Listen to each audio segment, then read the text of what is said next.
Welcome back to Hey Kentucky. We like to start the week with some positive vibes. So tonight we're going to continue with another edition of Good News Monday. First up, stories of coronavirus recoveries continue to make headlines in the Bluegrass, including a Rockcastle County toddler who turned the corner after 10 days. What a cutie!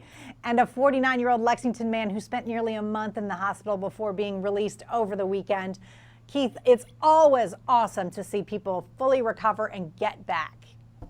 Great news, no doubt about it, and hopefully a sign of things to come as we hear fewer and fewer cases and deaths as this is going on.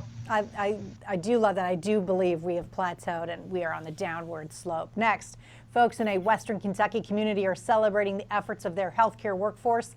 Several organizations have made signs and put them up in front yards of homes belonging to frontline workers across Metcalfe County. Teachers and healthcare workers, Keith, will never be looked at the same after this, I don't think. 119 other counties need to catch up to this one because this is fantastic. I just think everybody ought to be thanking those that have been out on the front lines for this one. Absolutely. Next, Lexington is reopening natural areas that were closed during the early days of the outbreak. Raven Run and McConnell Springs will reopen to the public on Wednesday, but you'll need to register to get in and be prepared to follow special guidelines. But boy, just after this weekend, being outside a little bit, it's awesome. Got to do it. Weather's getting nicer. It's a chance to get out and see some beautiful parts of the city and the county and surrounding areas. Please open those up. Let us get out and just take a nice little walk through nature. Oh, I know. It's so great. Next, Lexington Christian Academy is trying to ease the pain for spring senior student athletes that haven't been able to experience their last run in the sport they love. LCA produced a video tribute to those students, and I love that every school that has done something for its seniors is very cool.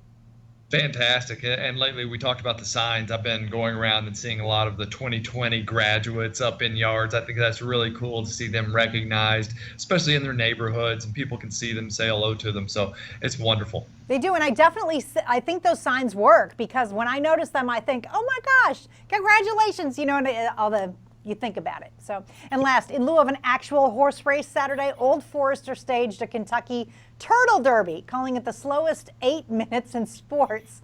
What the Turtleneck won the 2020 Turtle Derby title, beating out Galapagos and Rocket to Nowhere. Keith, I don't, been watching the Jordan documentary. He would have had about 250 G's on one of those turtles. No doubt. Here's the thing is that people don't know this actually race hasn't ended yet. They just told you that, but it's still going on. It's still going on. They're still in the backstretch. All right, tonight's wrap up is next as Hey Kentucky continues.